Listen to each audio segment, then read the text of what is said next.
Good morning, everyone. Welcome. Mike's MMA Picks here with your Fight Morning Quick Card Breakdown show for UFC Vegas 82.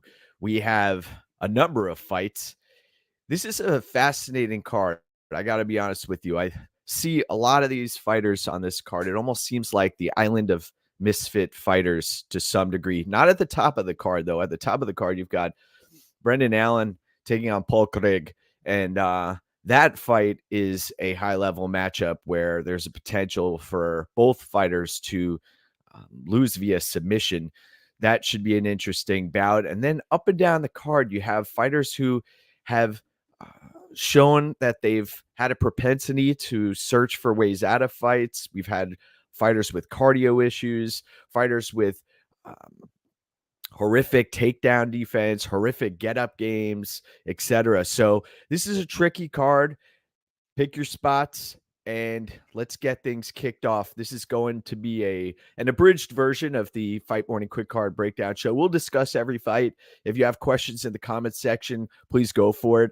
I'm a little under the weather this morning, as you can tell, and both of my kids are sick. So we are putting this content out, though. Let's get things kicked off. Let's get things kicked off, my brothers. Let's talk flyweights. We've got Charles Johnson taking on Raphael Estevam. Estevam is coming in as the minus 155 betting favorite. And Estevam, we've seen on the Contender Series and through the regional footage, the guy takes fights to the ground and is brutal on the mat. He is going to attempt to ground and pound his way to victory.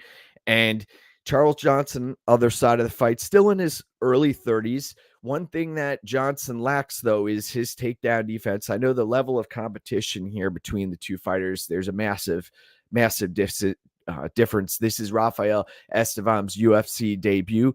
Watched the weigh-ins yesterday. I posted a picture of Piner's UFC Nova Onyao's head coach helping Estevam get to the scales, and he came in at 128 pounds, so he missed weight. He's going to be carrying a lot of extra weight in this matchup, and Charles Johnson seemed to be chomping at the bit. If you followed his Twitter and the Instagram, etc., Johnson wants this fight. He wants 3 paychecks, etc. The problem here for Johnson is I watched back all of his fights, and he has made some real bonehead decisions, especially if you look at I believe it was the Ode Osborne fight. He came back from Thailand, took that fight on short notice. He didn't need to do that. And he came in with a limited gas tank, made some unforced errors there, ended up losing that fight. Controversial to some extent, but Johnson, if this fight goes late, yes, I see Johnson coming out the other side victorious. But also, Raphael Estevam, one thing he's good at, man, is mat returning folks and establishing dominant position in the grappling realm. And now you're going to talk about 10 plus extra pounds possibly on Estevam in this fight. Man, I think this line may close closer to the time they close the octagon doors, but I'm going to be picking Estevam here. Just Charles Johnson's in-fight decisions have left a lot to be desired. And I know that he could come out the other side victorious in the long run, but I'm not sold on Charles Johnson. He's not a high-level caliber fighter, and he'll fight hard for your money, but man, we've seen him wilt. So I'm going to be picking Estevam reluctantly. Next up, we've got Trey Ogden taking on Nicholas Mata in the second bout of the evening. Nicholas Mata, we know he's been knocked out numerous times in the UFC, on the regional scene, and he's taking on Trey Ogden, who's got a lot on his plate. You watched the pre-fight interviews, Ogden talking about Mata not being a good fighter, talking about he's been a UFC in the UFC, he's been a point fighter. Trey Ogden's admitted to that, and now he said that in an interview that I believe this was with James Lynch. He said that it's offensive to even hear that he's a point fighter. So he's going to come in here and mix things up. Now, is he really going to do that? I question that. I also question Trey Ogden's ability to engage in a firefight on the feet. He's evasive. He doesn't have a great gas tank, Ogden. He likes to establish and take the back and lock up submissions, and he can fight smart to a certain degree against certain fighters. But now his back is up against the wall. He's running his own gym. He's shown that he will fight a tepid pace and try to just cross the finish line with a win. And Mata is a dangerous fighter. I don't think that there's a serious knockout threat on Ogden's side here. I'm rolling with Nicholas Mata here. I think that he has a few paths to victory. Also, I was concerned about the size difference here at weigh-ins, that Ogden would be much larger than Mata. That wasn't necessarily the case. And I think that Mata has a few paths to victory here. I'm not necessarily, there isn't a major concern for me about Mata getting knocked out. That could happen, but I'll be picking Nicholas Mata here. Now, let's talk Lucy Pudilova taking on Isen Perez. Isen Perez coming in as the -175 betting favorite. This is an interesting spot. Everybody went to Instagram last night and saw Isen Perez in the hospital. Apparently, she was getting I don't know if she was getting an IV. I saw a tegaderm on her arm, and it looked like she was medically cleared and is ready to go. She also missed weight initially, and then that extra half of a pound came off, and she's taking on Lucy Pudilova, who, you look at Lucy Pudilova's record, and she's 14-8 overall. She's lost fights on the regional scene. She's been dominated on the mat many times in the UFC. And one thing she does bring with her is a willingness to stay in the fight. She's been battered and beaten many times. And against Isen Perez, one thing she does is she sticks to her strengths. And those are being a dog on a bone. She's going to come in with a heavy wrestling attack and try to ground Pudilova and keep the fight there. And I believe she can do that. Now, it's just a question of how long can she do it for? Can she do it for a complete 15 minutes, a thorough washing here of Lucy Pudilova? Possibly. Both of these fighters are 29 years of age. Initially, I thought Pudilova was much older, and granted, she did start her UFC career at an early age, but I'm not impressed with Pudilova here. I think that Isen Perez has the ability to win this fight and should be a significant live betting favorite in the second and possibly third round. Now, could Pudilova turn the tides here and end up winning this fight in a comeback fashion? Yes, but that you are presented with a live betting opportunity there late in the fight if Perez looks like she's starting to gas out big time. So give me Perez in that matchup. And we've got a number of comments in the comments section here. Good morning, Chad. Great to have you on board. Oh, look at that. That was from me. There we go. Let's see. Luke, good morning. Great to see you. Benjamin, welcome on board. Trotman, welcome. Clint, thank you. Let's see. All right, let's continue this. We've got a lot of folks pouring into the live stream right now, so let's do them justice here. So we've got Lucas Alexander taking on Jekka Saragi, and Saragi is a fighter who he's going to fight hard for your money. The road to UFC, you saw, granted, if you're losing to Jubilee, that there are some serious problems.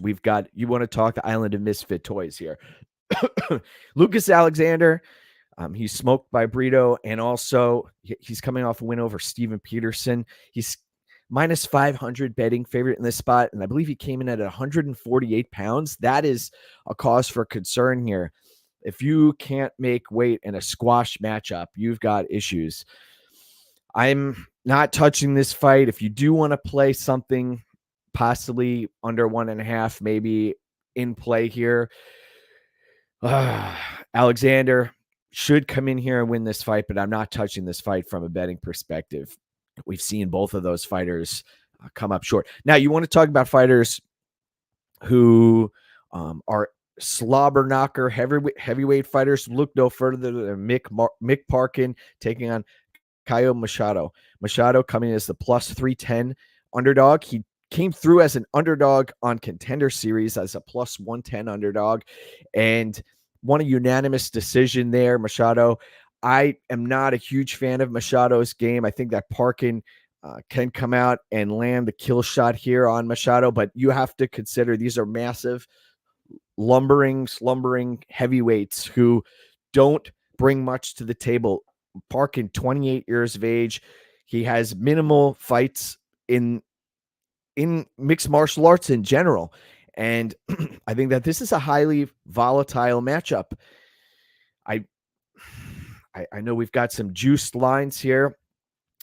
Masado is live in this spot. I'm not touching the betting line, though. I'm going to be picking Parkin. I think that up and down this card, this is a dangerous card. So move forward with caution here. Let's talk Christian Leroy Duncan, who is taking on a short notice replacement fighter, Dennis Tulin. Tulin coming in as the plus 440 betting underdog. And Tulin, we've seen he can come out hot, guns blazing for a few minutes, and then he falls off of the wheels fall off pretty quickly for Tulin.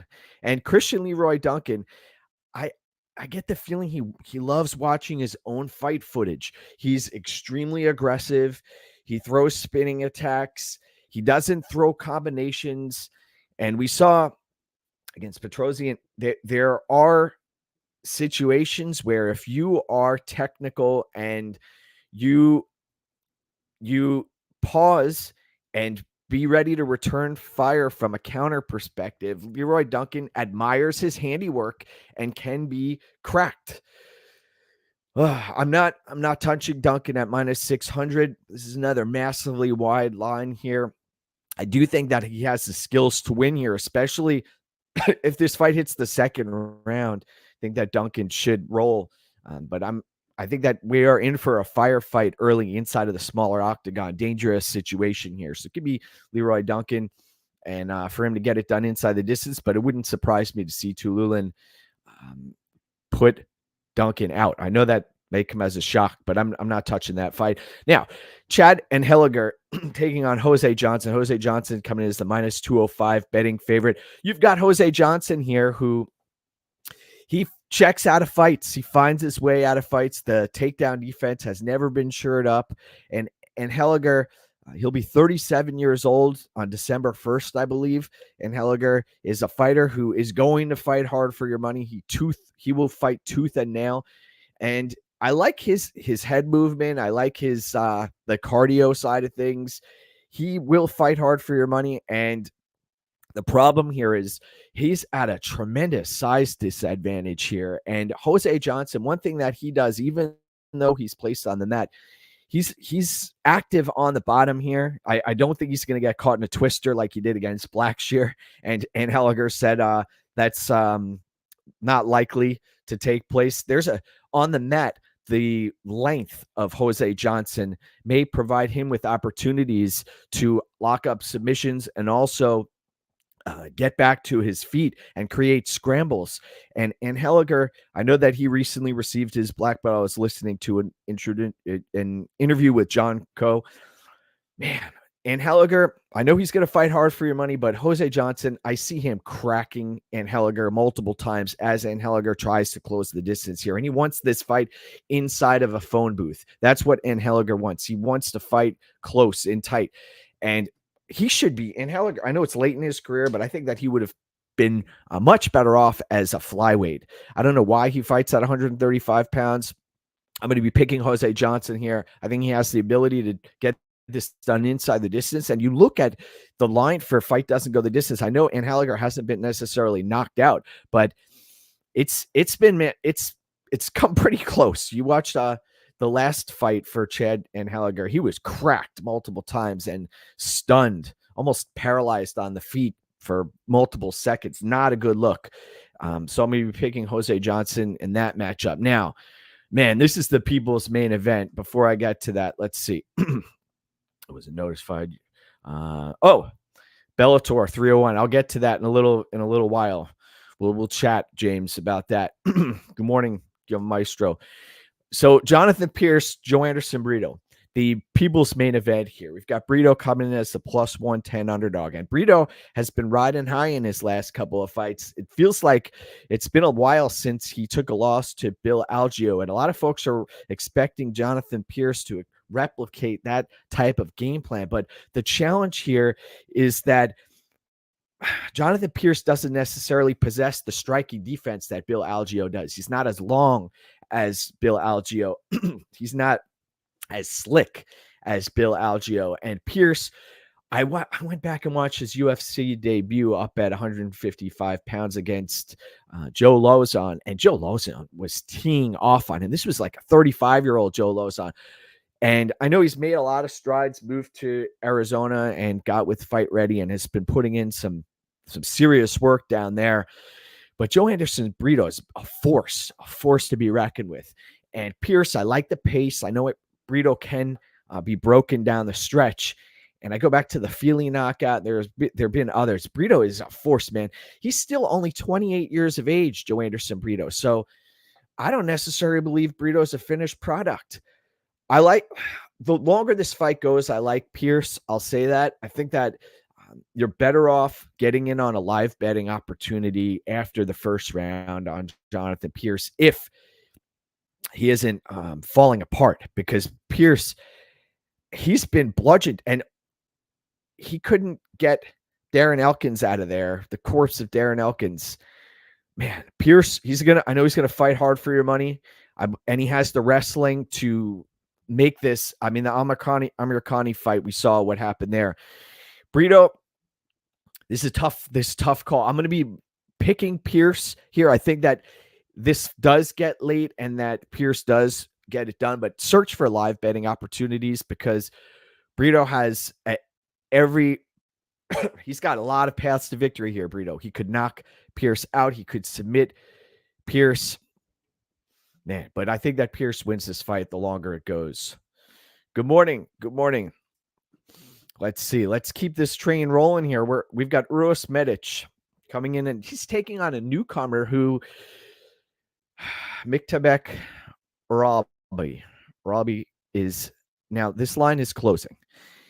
Originally, Robbi was a significant favorite here, and Uros Medic, we know he's got slick striking, doesn't necessarily possess any semblance of a ground game, and he was the much larger fighter at weigh-ins. Robbi, a bit of an enigma. At minus 115, you aren't necessarily sure what you're getting. You're getting a dangerous fighter. I'll say that. Robbi has grappling. He has some durability. It appears as though there's durability there. And he has the ability to strike inside. And on top, if he's able to establish any ground time on top of Uros Medic, that is the danger zone here. And Medic hasn't had much time to prepare for this new matchup. I know, I believe Uros was supposed to fight Parsons. Now, Robbi's coming in. This line is coming in as well. I will be rolling with the favorite here, Robbi. I think that he's going to come in and shock Medic. The other thing is under pressure. When Robbi's under pressure and he's facing adversity, I haven't seen much adversity on his side. And Medic also is a front runner.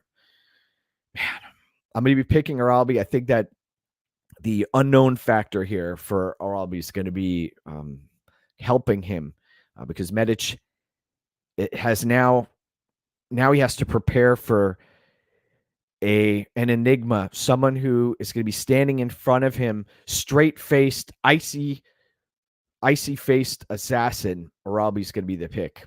Now, fascinating matchup here. We've got Luana Pinero taking on Amanda Ribas. I went back and watched Pinero's fights, and Pinero, she can come out guns blazing.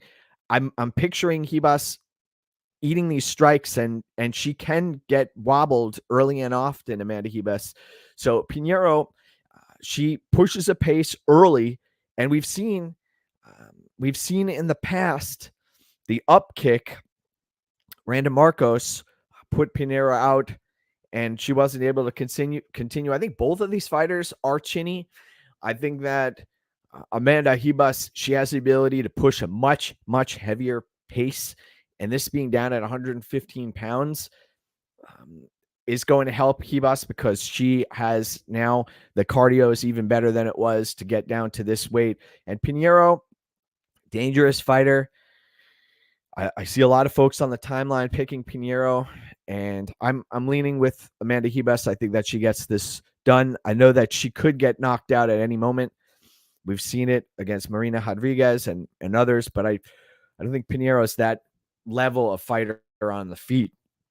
I'll be picking Amanda Ribas to win here. And Pinero, I mean, if she connects on a strike, and it doesn't even have to be a heavy strike, it could put Ribas in trouble here, but I'll be picking Ribas to win.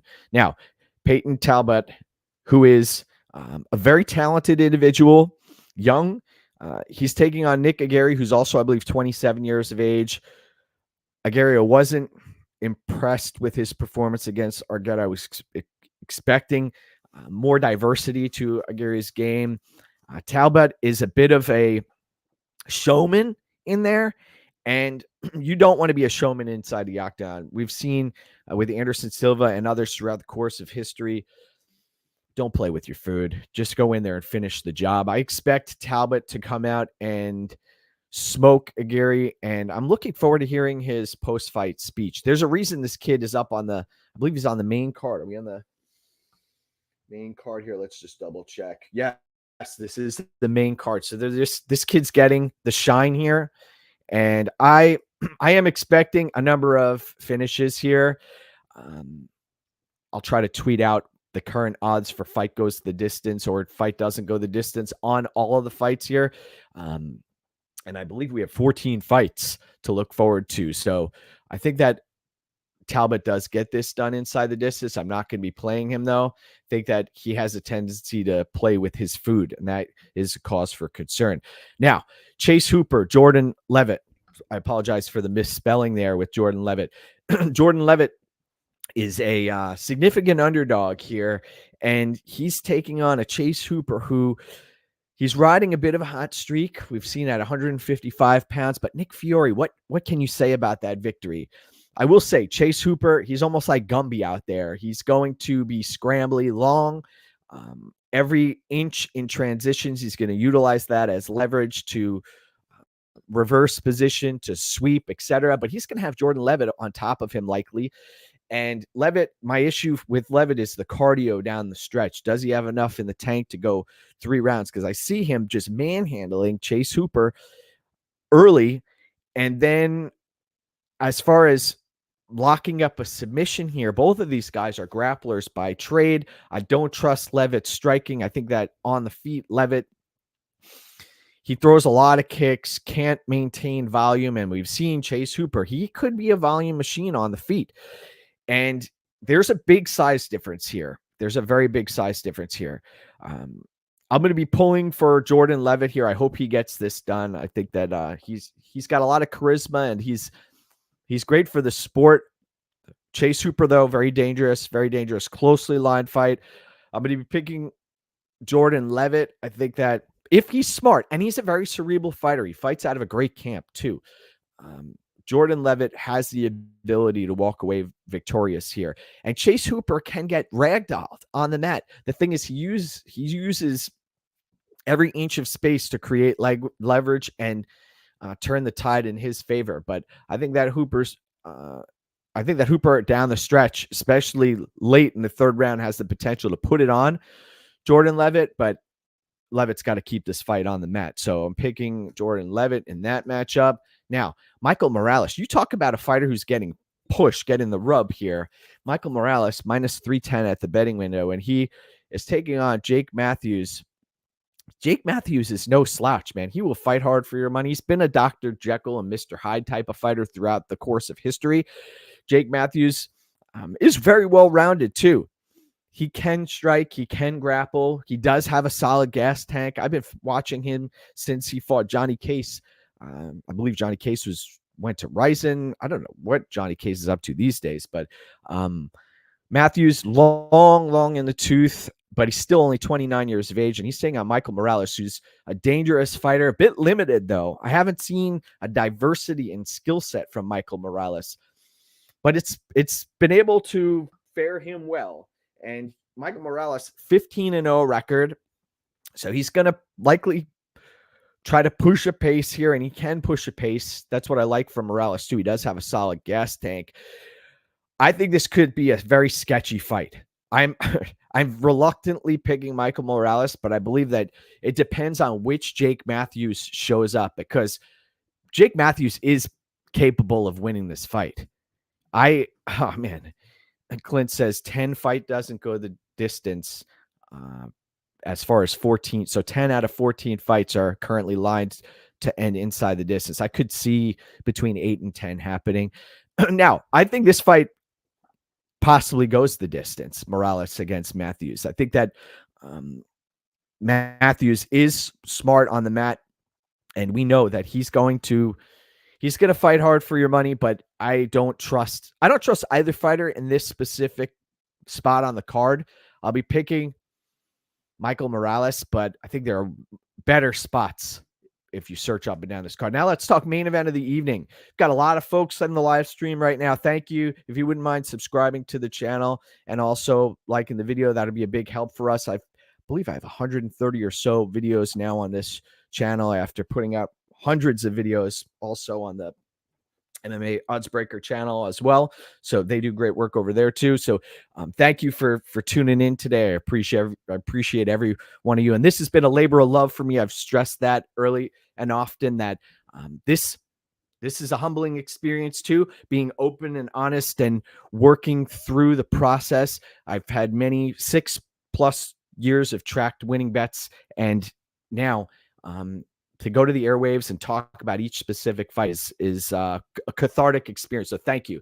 So let's talk main event of the evening. Brendan Allen taking on Paul Craig. Paul Craig plus 340 at the betting window.